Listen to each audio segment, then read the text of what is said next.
হরে কৃষ্ণ, রাধে রাধে। মৌমিতা পরিবারে আপনাদেরকে জানাই অনেক অনেক শুভেচ্ছা ও অভিনন্দন। আজকের আলোচ্য বিষয়টি হচ্ছে 2026 সালের অন্নপূর্ণা পূজা কবে পড়েছে। পঞ্জিকা অনুসারে পূজার সঠিক সময়সূচি, পুজোর শুভ সময় কি রয়েছে। এই অন্নপূর্ণা পূজা যেহেতু অষ্টমী তিথিতে হয়, তাই অষ্টমী তিথিতে সন্ধি পুজোর বলিদানের শুভ সময় কি রয়েছে। এছাড়াও আমরা জেনে নেব এই দিন বাড়িতে আপনারা কি কি উপকরণ দিয়ে, কি নিয়মে এবং সহজ সরল মন্ত্র উচ্চারণ করে কিভাবে মা অন্নপূর্ণা দেবীর পুজো করবেন, মাকে কি কি ভোগ অর্পণ করবেন যাতে মা অত্যন্ত প্রসন্ন হন, সমস্তটাই আমরা উল্লেখ করব আজকের এই ভিডিওতে।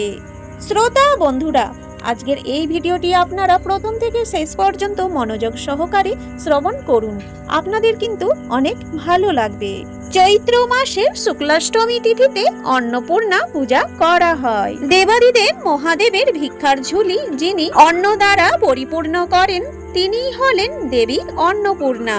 দেবী শুধুমাত্র দেবাদিদেব মহাদেবের ঝুলি পূর্ণ করেন না, অন্নপূর্ণা অন্নদাত্রী দেবীর কৃপায় ঘুচে যায় সমস্ত অভাব, সংসার হয়ে ওঠে পরিপূর্ণ। পুরাণ মতে দেবাদিদেব মহাদেবের সঙ্গে দেবী অন্নপূর্ণার মতবিরোধ হলে অন্নপূর্ণা দেবী কৈলাস ত্যাগ করেন, ফলে শুরু হয় খাদ্যের অভাব, ঘটে মহামারী।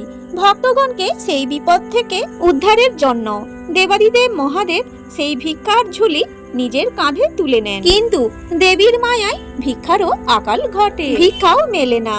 অবশেষে দেবাদিদেব শুনতে পান কাশীতে এক নারী সকলকে অন্ন দান করছে।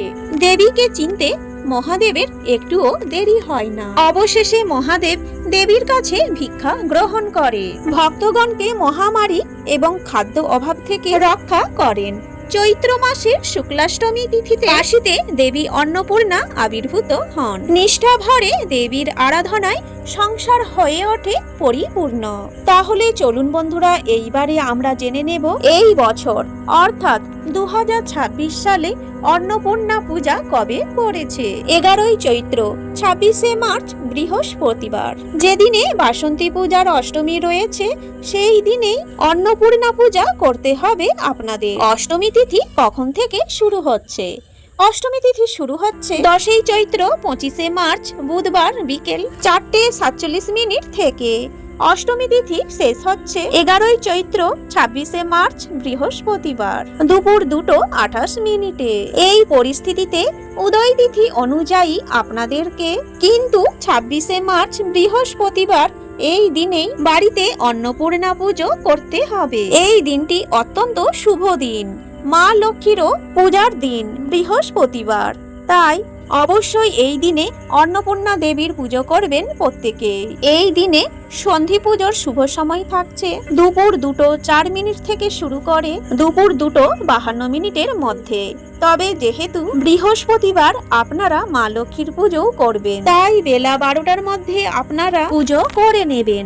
আর যারা মায়ের কাছে পুজো দিতে চান, বাসন্তী পুজো হচ্ছে, ওখানেও যদি আপনারা পুজো দিতে যেতে চান, সমস্ত উপকরণ নিয়ে পুজো দিতে পারেন। এরপরে বলিদানের শুভ সময় থাকছে 2:28 মধ্যে। এর পরের দিন 27শে মার্চ শুক্রবার, এই দিনে রামনবমী রয়েছে। রামনবমী যারা পালন করছেন দুপুর 12:20 মধ্যে নবমীর পুজো দিয়ে দেবেন, কারণ এরপরে নবমী কেটে যাচ্ছে। এইবারে চলুন জেনে নেওয়া যাক কি কি উপকরণ দিয়ে আপনারা পুজো করবেন। প্রধান উপকরণ হিসেবে প্রতিমা বা চিত্রপট। যদি আপনাদের কাছে মা অন্নপূর্ণার চিত্রপট না থাকে, তাহলে মা দুর্গার চিত্র বসাতে পারেন, অথবা মা লক্ষ্মীর পুজোর ঘটে আপনারা মা অন্নপূর্ণাকে পুজো করতে পারেন। ঘট স্থাপন করবেন। ঘট স্থাপন করতে যেগুলি লাগে, কিছুটা আতপ চাল ছড়িয়ে দেবেন, তারপরে ঘট আর আম্রপল্লব আর একটি নারকেল অথবা ডাব রাখবেন, অথবা রম্ভা দিলেও হবে। নৈবেদ্য হিসেবে লাগবে নতুন চাল, আতপ চাল, 5 রকমের সবজি আর মিষ্টি। পুজো সামগ্রী ধূপ প্রদীপ ঘি অথবা সর্ষের তেলের প্রদীপ জ্বালাবেন। ধনুচি চন্দন সিঁদুর ফুল, বিশেষ করে লাল ফুল লাগবে আর পদ্ম ফুল লাগবে, আর লাগবে বেল পাতা। ভোগ হিসেবে আপনারা অন্ন ভোগ, কিন্তু মা অন্নপূর্ণাকে অবশ্যই অর্পণ করবেন পোলাও খিচুড়ি বা সাদা ভাত ডাল সবজি মিষ্টান্ন ইত্যাদি ভোগে রাখতে পারেন। খিচুড়ি ভোগ দিলে মা অন্নপূর্ণা অত্যন্ত প্রসন্ন হন। ভক্তরা সকালে স্নান সেরে শুদ্ধ বস্ত্র পরিধান করবেন। উপবাসের ব্রত পালন করার সংকল্প নিন। পূজার স্থান পরিষ্কার করে দেবীর প্রতিমা বা চিত্রপট স্থাপন করুন। ফুল চন্দন নৈবেদ্য দিয়ে দেবীর আরাধনা করা হয়, তাই আগে সমস্ত কিছু সাজিয়ে নিন, তারপরে পুজোয় বসুন। প্রথমেই ঘট স্থাপন করতে হবে। ঘট স্থাপন করার পর হাতে একটি ফুল বেলপাতা চন্দন সহযোগে নিয়ে আপনারা প্রণাম মন্ত্র উচ্চারণ করবেন। ওং অন্নপূর্ণে সদাপূর্ণ শঙ্কর প্রাণ বল্লভে জ্ঞান বৈরাগ্য সিদ্ধার্থং ভিক্ষাং দেহি চ পার্বতী। এই বলে আপনারা ফুল আর বেলপাতাটি ঘটে অর্পণ করবেন।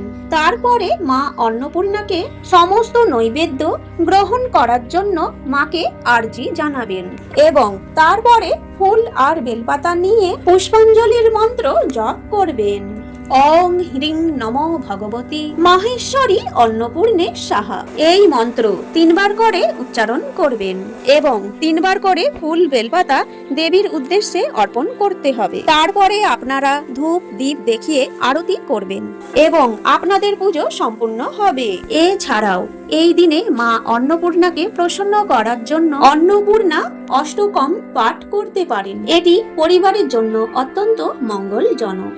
জয় মা অন্নপূর্ণা। আজকের এই ভিডিওটি এই পর্যন্তই থাকলো।